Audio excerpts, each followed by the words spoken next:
Forgive me, Father, for I have sinned. That's five Our Fathers, five Hail Marys. Yeah, I did it the one time with my hand upside down. Yeah, it was crazy. All right, well, thank you. That was very good. That's very good.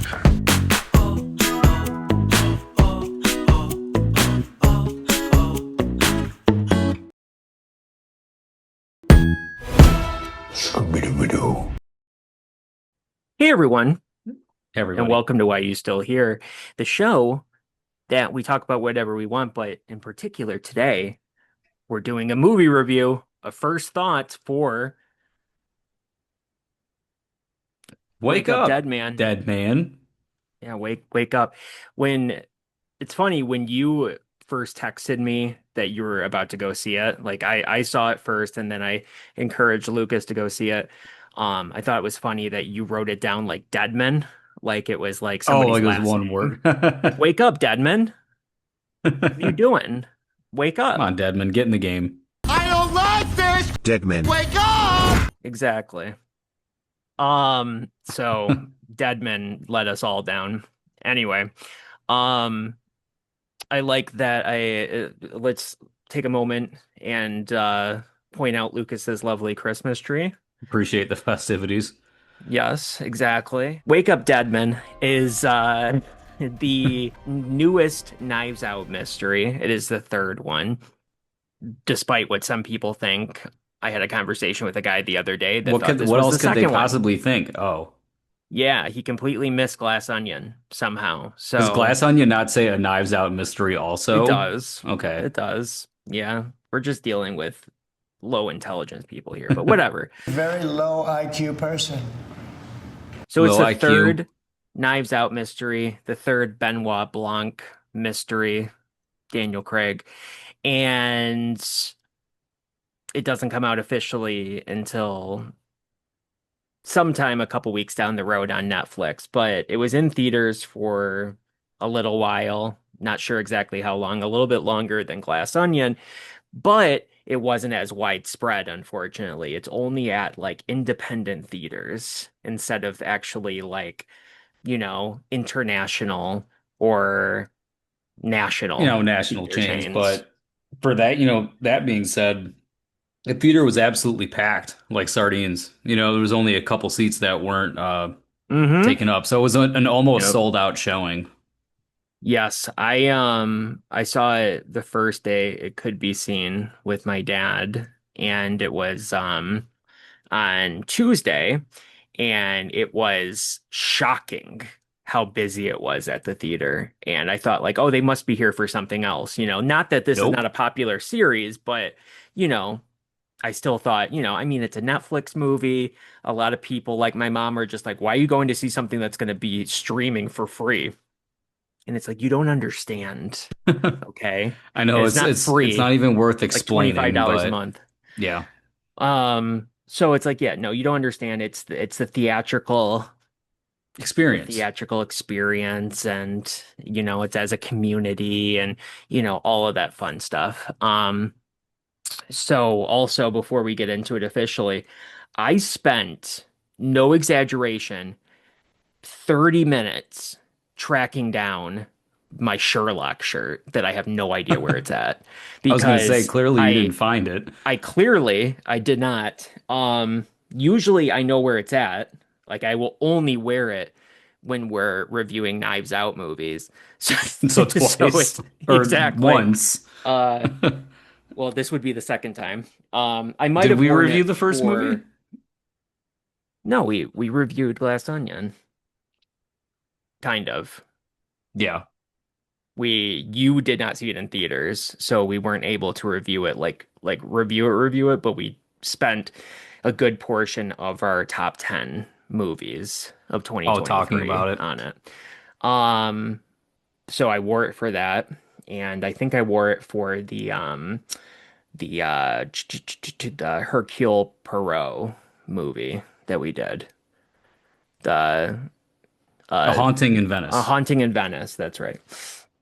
So based on Agatha Christie's Halloween Party. So I think I wore it for that too. But um But I was particularly angry I couldn't find it for this one because Andrew Scott is in this movie, who plays the author, and Andrew Scott was Moriarty in Sherlock. So now I'm just more angry about it. That I I have know, I no can't idea believe where you. it's at. Cannot It's been a believe you shirt that flubbed has been that. falling apart since the first time it's been washed, but whatever.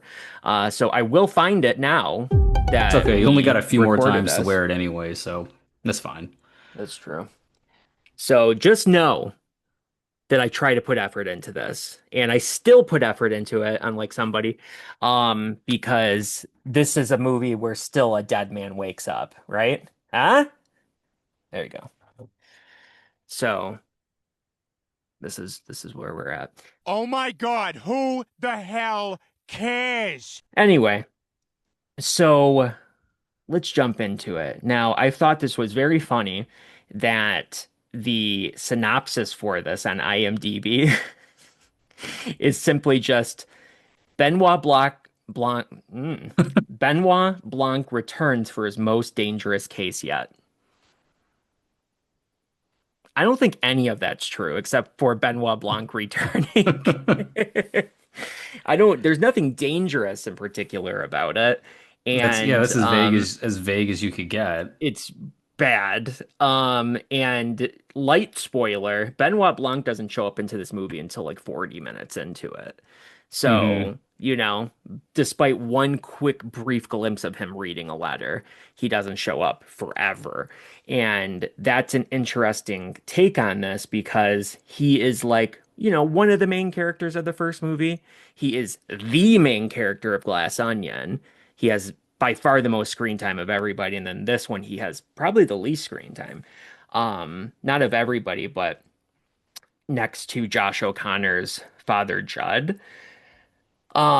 Which let's take a moment here for a second and talk about just how good Josh O'Connor is in this movie. I mean, I did not even really know who this guy was. And earlier this year, there was a screen unseen for a movie called damn, what was it called? Like damn. Now I'm pissed. The Mastermind. And I'm gonna be honest with you, it was awful. It was one of the worst screen and scenes I've ever seen in my life. Super boring. I would never recommend it to anybody. So he was good in it, but I didn't know how good he was. And being that he is the star of this movie, and basically he is um a priest that ends up getting into hot water and has to be transferred to a small church in a small town, basically, where they have to deal with Monsignor Jefferson Wicks, which is played by Josh Brolin, the incomparable Josh Brolin, I believe is his full name. So, he's basically a priest as well that is very rough around the edges and Almost, how do we put it? Cult-like in his mentality yes, and the herd is it the herd or no? It's the flock that the follows. flock, sure. Yeah, so I mean he has his supporters, but nobody really wants to work with him, because Hmm. he is just such a dick. Forgive me, Father, And for I have sinned. Hmm? uh, Lucas is showing off his catechism knowledge. Um, anyway, though, so I mean, it's a packed cast, like all these movies are. I think the first one probably had the best cast of them all. I don't know I if wouldn't that's argue just with you on that point. No. maybe I'm biased because of, Jamie Lee Curtis and there's just a ton of great people in the movie. Ana de Armas, love her, and just everybody. I mean, there's so many people in that movie, so many great people. But those are the two standouts for me, obviously. And Glass Onion had a great cast, Edward Norton being one Of of the best course. ones, I thought. But this one, you got your Daniel Craig, your Josh O'Connor, your Glenn Close, aka Cruella de Vil, Get on with it, you imbecile! Mila Kunis, Haven't seen her in anything in a while. Exactly. It was funny because I didn't even recognize her until I was like, I know the voice. That's Hmm. Meg. I matter. Shut up, Meg. You don't matter. That's Mila Kunis. Yes, This case is solvable, right? I'm incapable of not solving a crime. exactly. I recognize her right away, but she also looks, you know, different. Yeah, She's she's wearing a a little police older. uniform and her hair's pulled back and stuff, so it makes it a little bit different. Jeremy Renner's in it, which is fascinating because in Glass Onion, there's a whole subplot about Jeremy Renner's hot sauces. And so they should have made a joke that this guy looks like Jeremy Renner, to like really play Do you that think they joke do you think they home. even noticed? Ryan Johnson said that he didn't realize until they were already shooting the Oh, movie. Yeah, it was. I kind of like got really excited just about Jeremy being in this movie in this part, and then realized, oh wait, oh shit. So, but then I thought, fuck it. well, there you go. See, this is why they need to have you on as just a consultant at the at the bare minimum. I did not notice. This was Okay. brought up by a few other people. If I had watched Glass Onion before this, again to refresh my memory, I definitely probably would have noticed. But I met Jeremy Renner. Here's a picture. Look at that sexy bitch. So, Jeremy Renner, Kerry Washington, Andrew Scott. I already mentioned him. Love him. He's fantastic. I wish we got more of him in this movie, actually. Kaylee Spaney, who's just in everything now. Like Yes. literally everything. Yes, literally everything. It's insane. Daryl McCormick, he was the only one that I was unfamiliar with in this cast. I was going to say, actually. who was that? He played Cy Draven, the like political Oh, guy, yeah. the brother of Kerry Washington's character. hmm Thomas Hayden Church, Sandman. Jeffrey Wright, who was Felix Leiter in the Daniel Craig James Bond movies. So that's probably why he got this role. Tell us your feelings about this movie, Lucas. So like you said, I didn't rewatch Glass Onion before it. I feel like I should have because Mhm. I know there's not continuity between the movies other than Daniel Craig, right? Correct. Okay, I didn't think so. So that's what I thought. So I didn't rewatch both of them. I know you are a bigger fan of Glass Onion. You're very much so in that camp. I think I lean a bit more in the Knives Out. Um, and it's funny because you said in your short, if you lean more that way, you might enjoy this one a bit more than Glass Mhm. Onion. And I think I did enjoy it a bit more than Glass Onion, but I need to rewatch it to confirm. Yes. But I thought it was a damn fine movie. The thing about the other two that make them so good is that they're fun whodunits, right? But they're extremely smartly written in the way they carry that out. The dialogue also, exemplifies that very well.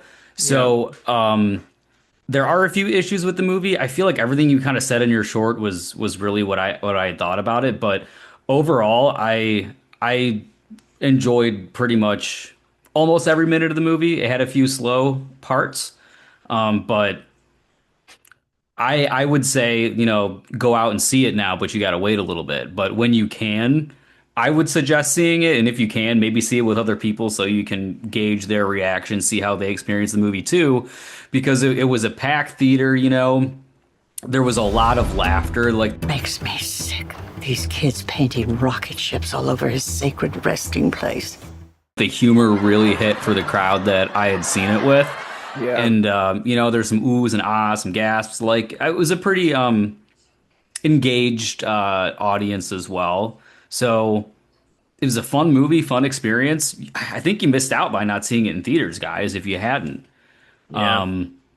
Until we talk a bit more and maybe do slight spoilers. I think that's my preliminary thoughts if I were to do a short. That's what I would have said. Very good.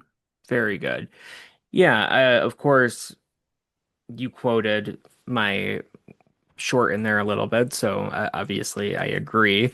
If you are a fan of Knives Out, this one is much more in that camp. It's more serious.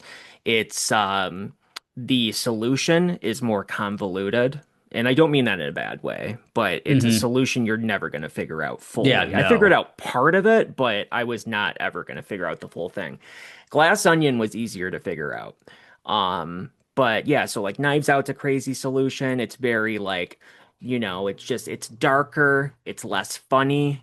And that's how this one is as well. While Glass Onion, it's set on a tropical island. It's very light, it's funny, it's Hmm. just pure fun and enjoyable. And that's the big reason that I enjoy Glass Onion so much is because it is lighter and It has a funnier and more tonal enjoyable. shift completely. Not Yes, completely, but right. But also giving credit where credit is due, Ryan Johnson, the writer and director of these three movies, I'm happy that he found the niche category that he fits into as a filmmaker. after The Last Jedi, I'm very happy that he was able to bounce back from that, probably more so than I could think a lot of people could. Because when I think Yes. Ryan Johnson, I don't think Last Jedi immediately anymore, It's not my Nope. first thought. So Nope, me neither. I immediately think of Knives Out, ironically. So that's good because I used to just associate him with pain and suffering. He also did a movie though called Looper prior to yes, that was also a big success. yeah, it was prior to Last Jedi, and it's actually a really good movie. Bruce Willis and Oh, that's sad knowing, how far off Bruce Willis is with his dementia right now. yeah, yeah. Because that's Um, not too long ago. Man, that's sad. I know. And I mean he worked right up until the very end. But yeah, so it is a little bit sad, but he's still with us. But Joseph Gordon-Levitt plays like a young Hmm. Bruce Willis in the movie, and they put like prosthetics on him and stuff, so he kind of looks inhuman. That's good But shit. it's a good movie though. And he did some other stuff as well, but yes, he's very talented. He's a great writer. And it's just, yeah, I look forward to more of these movies, even though they seem to keep like leaning into like this being the last one kind of thing. I mean, I certainly hope not, I but hope not too, and I don't think it can be true because I think Netflix, when they purchased the IP, it was in the agreement they would be able to do 5 movies. So I don't know. We'll see. The character of Benoit Blanc is a little bit different this time as well, not only in the way he looks, but the character shifts a little bit, the tone shifts a little bit. Anthony, my friend Anthony, he actually put it really, oh my God, just take me behind the barn and put me out of my misery right now. He put it relatively well, for lack of a better word. He eloquently, let's say, he said it eloquently. He said that the first one, Knives Out, is like the most rounded, Glass Onion is the funniest, and Wake Up Dead Man is the most compelling. That's basically what that's he a pretty said. good. Yeah, I can't argue. And that it's basically like a perfect trilogy. And when he first said that, like perfect trilogy, I was like, I don't know. But then when he put it like that, I was like, yeah, actually, you could be right because each one brings a different thing and They're all a third of the same whatnot. whole.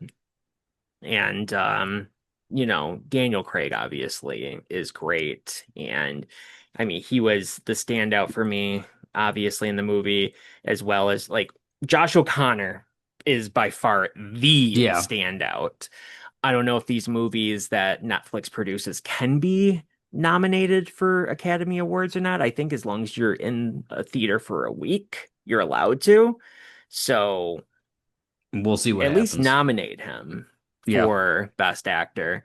And yeah, so Josh Brolin and Andrew Scott, those were the biggest standouts for me, which is ironic because Andrew Scott is in the movie so little, but he's basically like an author that is like a really dickish Republican.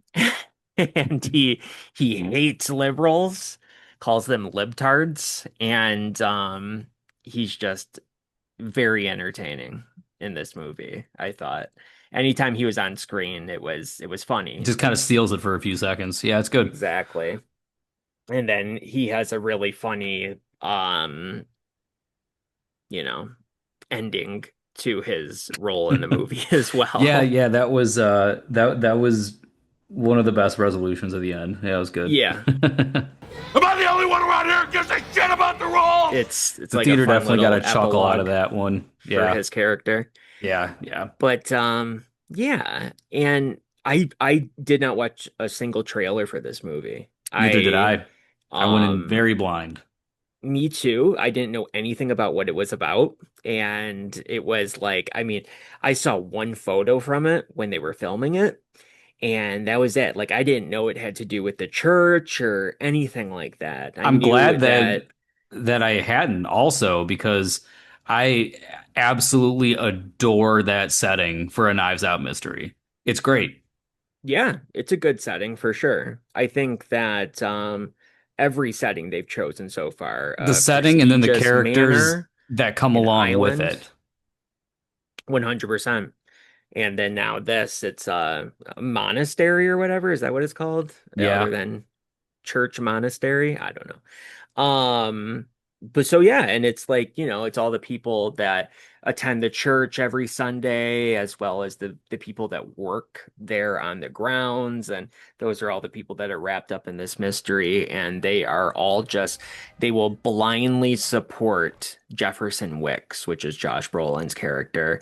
And then Hmm. Father Judd comes in and is wondering, like, why, like, Well, because yeah, he's because so, like, they he's end up so talking. good. Yeah, sorry.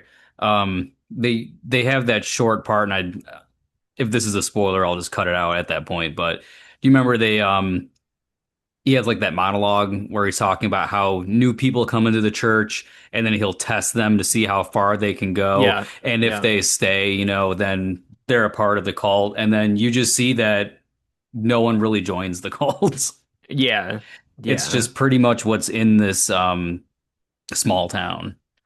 Correct. Yeah. They all have their like So he, I guess, reasonings has and that stuff, ability, and to be able to manipulate them the way he does. 100%. And then as time goes on, you find out that there's more connections between them and him, Hmm. and all that kind of stuff. And I won't even say who is murdered because I don't even know if that's in the trailer. I assume it probably is, but I don't want to be that dick Yeah. that spoils it because again, I didn't know. And so somebody dies, and the title of Wake Up Dead Man, to my surprise as well, actually has a significant role in the movie. Hmm.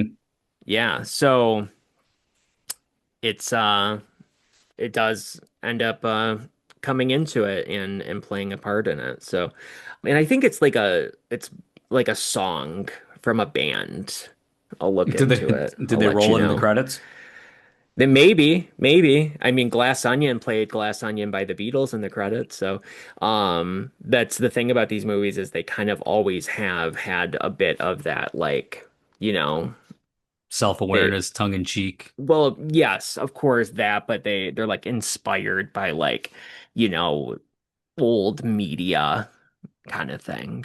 Like movies, TV, all that kind of Yeah. stuff. They're inspired by all that kind of stuff. But yeah. So what is your score for this movie? It's like a 9 out of 10 movie. 9 out of 10? Very good. Very good.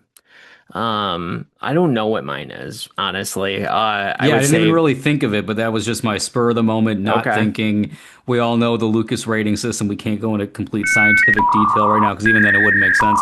But I couldn't give it anything less than an A minus. Sure. Well, that I'm happy that you feel that way about it. Um, I would give it, and this might change. I'd give it 7 out of 10. Really? Wow, Yeah. okay. Yeah. Spoiler alert for our top 10 movies of this year when we do that at some point. This one's not on it, That's unfortunately. crazy. Yeah. Half of it is screen unscenes. That's crazy. Yeah. Yeah, it's a lot of it is screen unscenes. You are correct. Wow, then that Which means you is didn't like the movie, Brandon. That's crazy. I know. I think it I sucks. know. You know what's funny though too is that Glass Onion was my number one of that year. Yeah, I remember. Yeah. Yeah. You've always been partial to that movie since it came out. Mm-hmm. Yeah, I think I mentioned it in the shorter. If not, I said it in my head. You did. I'm like 100% sure About that what? that you like Glass Onion. Oh no, I've said that like a billion times. No, that I liked Knives Out when that came out. I did not love Knives Out. Oh yeah, I don't believe you said that in the short. Yeah, I don't know. I re-recorded that short like 37 times, so there's different versions of it that I did, but yeah, so I always liked it. And I saw it for Daniel Craig and Jamie Lee Curtis. Yeah, Like naturally. that's why I saw it. And I was like, yeah, it's enjoyable, you know.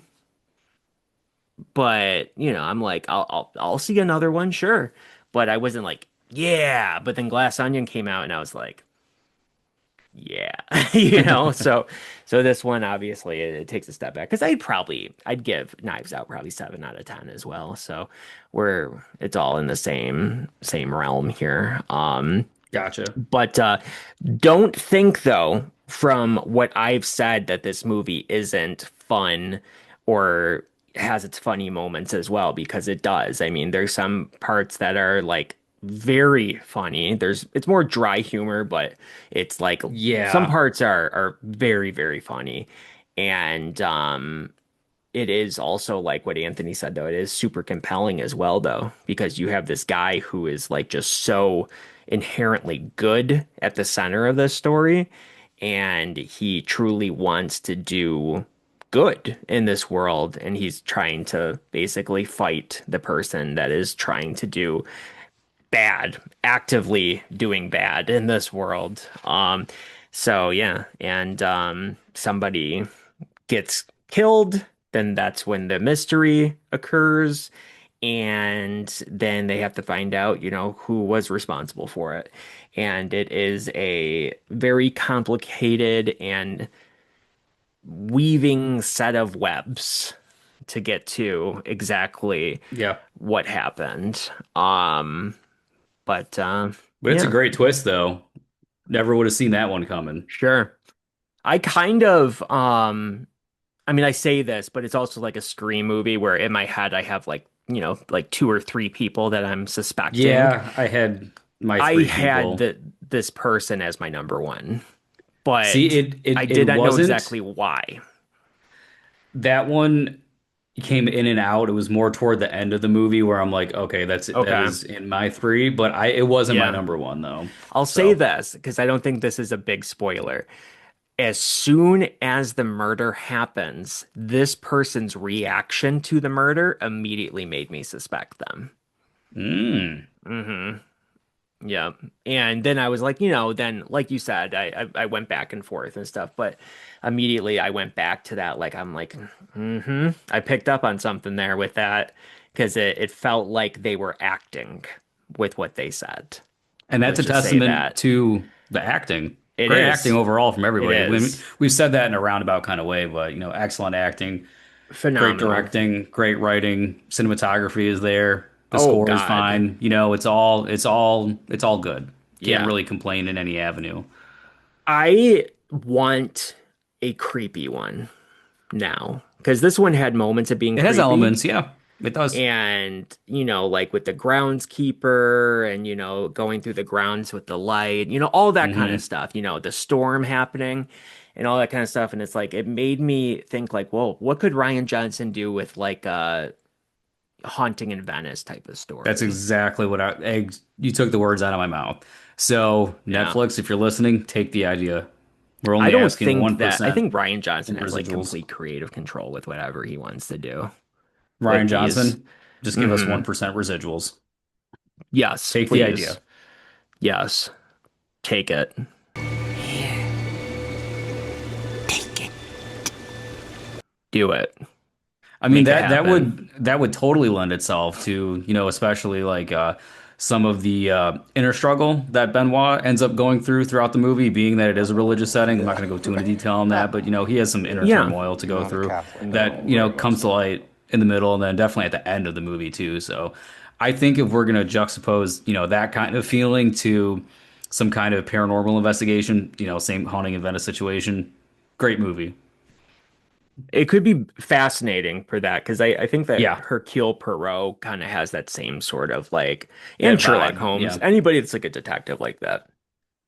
And it's yeah, I they don't believe that there is God. They don't believe in a higher power, right? So that's what Benoit Blanc is going at this with. And I have to say that I respect that he does not waver in his beliefs by the Hmm. end of the movie. You know what I mean? So, like, he respects it, but he doesn't change, his outlook on it, which Yeah. I thought was cool. And it's not preachy or anything either. Yeah, he Ryan doesn't let Johnson. his thoughts like diminish anybody else's.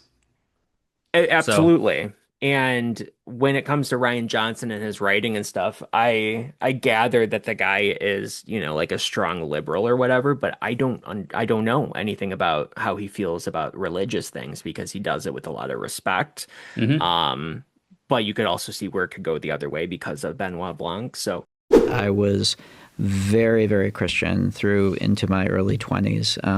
I framed my day-to-day life and the world around me through the lens of my relationship with Christ. It was a really personal and really meaningful thing for me. And then into my 20s, I kind of slowly fell away from it, and I'm no longer a believer. so yeah, it's not preachy at all. If anybody's like hearing like, oh, the church, oh God, like that's only the I'm not setting. religious and I loved it, so it's not preachy, Yeah, guys. It's fine. it's not. It's Yeah. yeah. Don't let that scare you away. Um, but yeah, so it was an enjoyable time. Lucas gave it a 9 out of 10. I gave it a 7 out of 10. Um, so yeah, I would say, I mean, definitely watch it for Yeah, sure. And if it's still in theaters when this video comes definitely go out, then see it go in check it theaters. out. Yeah, go check it out. So I guess we didn't tackle any spoilers, but maybe we'll do another video at some point talking about it when the Exactly. movie comes out. So thanks for joining us, everybody. As always. Absolutely. And we will see you in the next one. All right. John Goodman be with you.